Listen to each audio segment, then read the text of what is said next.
Hello and welcome to the Brother Slim. I am back from Adepticon. You might be able to hear it in my voice. It doesn't quite sound as it normally should, but that's okay. Not reading too much today. So, last week, the Enormity Pledge Manager went live, which is very exciting.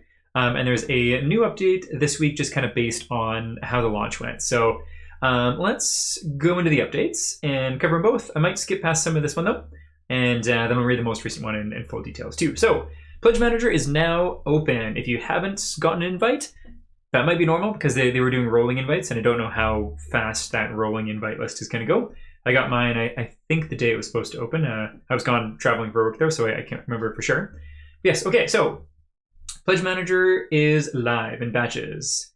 Okay, so yes, Kickstarter only, that makes sense. Gameflight, brand new pledge management platform, been a long journey getting here, and we're thrilled to share this next step with you. To access the Pledge Manager, you must use the unique link sent to your email address associated with your Kickstarter account. Please check your inbox and spam folder just in case. Definitely do that. We're still actively developing and improving the platform, so if you have thoughts, suggestions, or run into anything odd, don't hesitate to reach out. Your feedback is incredibly valuable to us. I definitely encountered something odd, so I'll touch on that in a little bit. Emails go out in batches. If you haven't gotten an invite yet, this was as of last Wednesday, though I believe. It's on the way. We're sending out invites in waves, a few hundred backers at a time, to prevent server overload and making sure everyone has a smooth experience. We estimate that emails should reach all backers within 24 hours, so please be patient while we work through this. With that in mind, if you haven't received an invite and it's not in your spam folder, definitely reach out to ITU because you should have it by now. Either over Discord or their email, I'd say. Late pledges, we'll touch on that in the second update because there's something going on there. Shipping and waves. We've seen some questions about whether you can choose between single or split wave shipping. The answer is, it's a bit of both. We originally planned for a split model with stretch goals shipped separately. However, with development proceeding smoothly, that's no longer necessary. Core boxes and stretch goals will all ship together in wave 1. This simplifies logistics and means you will receive the bulk of your content all at once.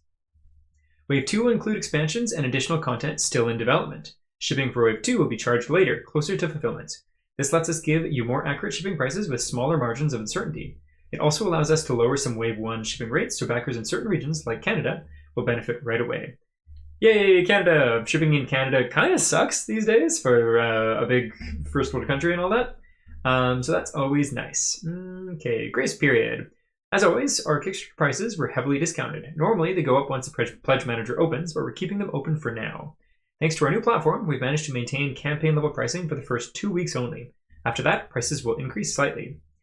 Something's not right. If you run into any issues with the Pledge Manager, we're here to help. We've set up a dedicated Enormity Pledge Manager channel on Discord where you can report bugs or ask for assistance. If the issue involves personal or payments related information, please contact us directly at our email address. Be sure to include helpful details like screenshots and your Kickstarter backer number or pledge ID, so we can address your issue quickly and efficiently. Huge thanks to our testers. Before launch, we invited a small group of community members to test the platform and provide early feedback. Your insight helps fix some minor bugs and improve our development plans. Thank you, your support was amazing, and we're incredibly grateful. Yay, thank you indeed. Okay, Spacers, we hope you'll enjoy using Gameplay. We can't wait to hear what you think. This is just the beginning. The platform will continue to grow and improve. Your feedback is key to that process. Thanks for being a part of this journey with us. So I've used it. I haven't finished it yet because I actually encountered a bit of a bug. Quick TLDR of my thoughts on it. It seems totally fine and serviceable. There's always a bit of a, don't mind me squinting, the sun just came out and it's quite bright out here. Using the platform, there's always some kinks and it's not familiar and it takes some time.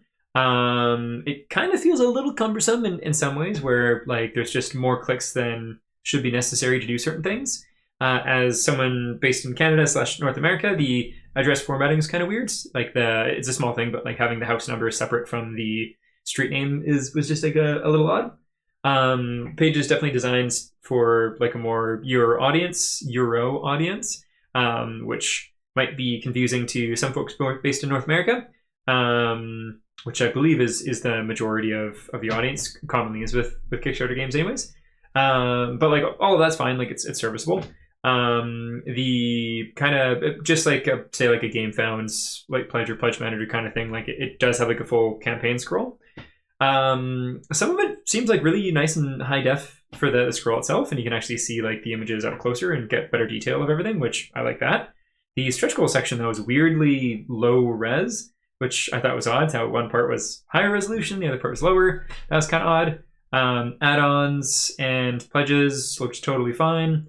Some nice like modern features, like there's actually like a menu on the left side where you can pick and easily navigate to different parts.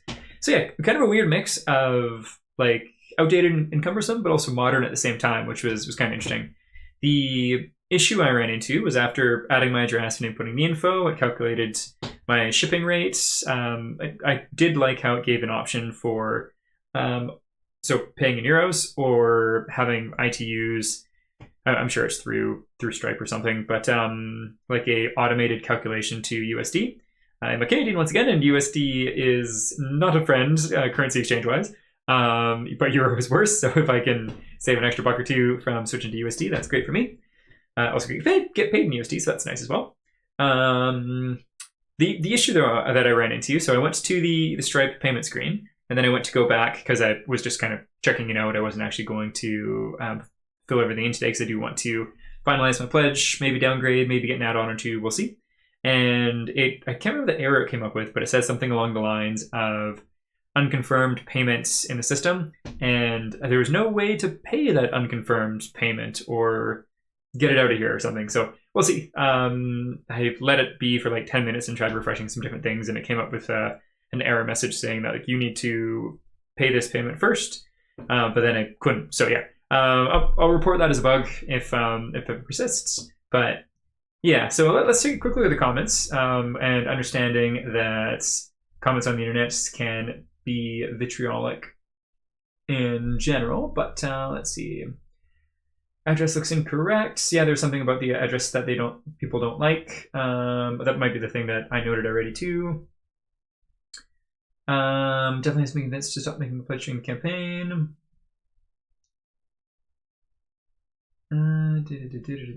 Okay, PM. I think just as a TLDR, I went through this the other day, so rather than going through a whole bunch of comments, there does seem to be more comments now than there was, for sure, so good people are being active. It does seem to me that like maybe about a half to 2/3 of people are just frustrated by the whole thing and wishing that they just went with a usual place or a usual pledge manager. Others are probably about the other third or so are just happy for ITU doing their own thing. So let's move on to the next update. Me personally, like if it's going to have the tools that they need to facilitate like their very long-tailed campaigns, that's great. I'm happy for them. Just feel like it could maybe have been rolled out a little bit better or smoother, but like I'm trying to think. I wasn't around for GameFound's like initial run. I remember following it as a backer, and ironically, and I think I said this in a previous video, like being like, oh, what is this new thing? I don't want to learn this new platform. So I'm trying to give this pledge manager and system some grace for that same reason too. But let's go to the most recent update in that case. So this one was the one that we just covered was from last week, and this was from April 1st today. So late pledge open April 4th. Hi Spacers, as some of you may already know, we encountered a few unexpected hiccups with our system over the weekend. Our team worked hard to fix the issues, and as a result, we're now officially open the late pledge on April 4th. This gives us a bit more time for final adjustments. For those unfamiliar, late pledge is basically your second chance to join the campaign. You'll be able to select your pledge level, grab any add-ons you want, and enter your shipping details, just like a regular backer. All of this will happen through our pledge manager platform, Gameflight. What about the grace period?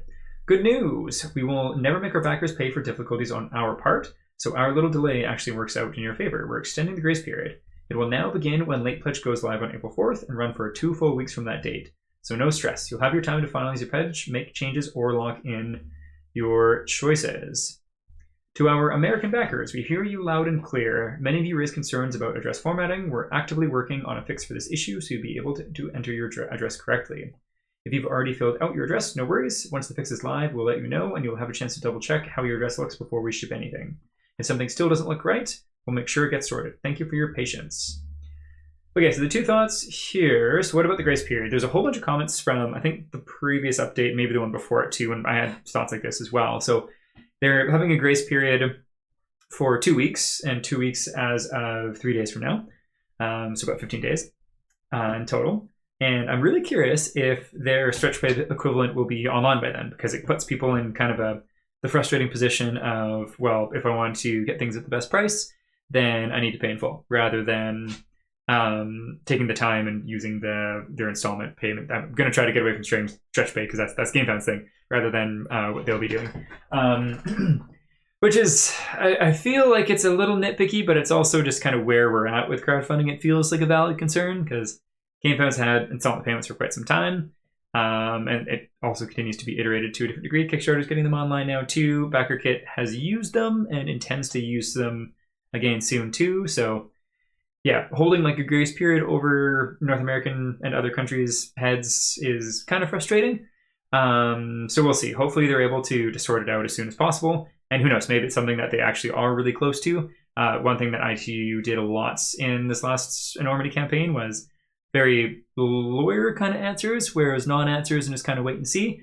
And I get that, but there's some things where it's just nice to have a little bit of information, like saying like we're actively working on it and we're hoping to have this available within the next 2-week period, but we can't guarantee it, because then it's at least some info. Like it's not a guarantee, but it's some info.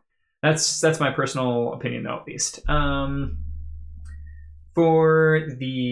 I'm not too sure if that's the thing or not, but yeah, so in summary, Pledge Manager feels like a beta thing. Is it horrible? Definitely not. Is it perfect? Definitely not. We'll see by the 4th how it looks, because that's hopefully when they'll roll out the hot fixes when the late pledges go live and such too. It is cool to see. I think they've already raised about 100,000 euros with current backers upgrading and paying for stuff. So that's cool. Good to see. And I will be really curious how the organic traffic is for it too, for like actual new late pledges. So that'll be interesting as well. But yeah, anyways, that would end up being a little bit more long and rambly than I expected. Thank you for listening to my partially gone voice. And we'll probably catch you in a couple of days for a Aeon Trespass update coming, I think, this Thursday. So hopefully be able to do it that day too. But thanks for tuning in, and we'll catch you next time. Bye.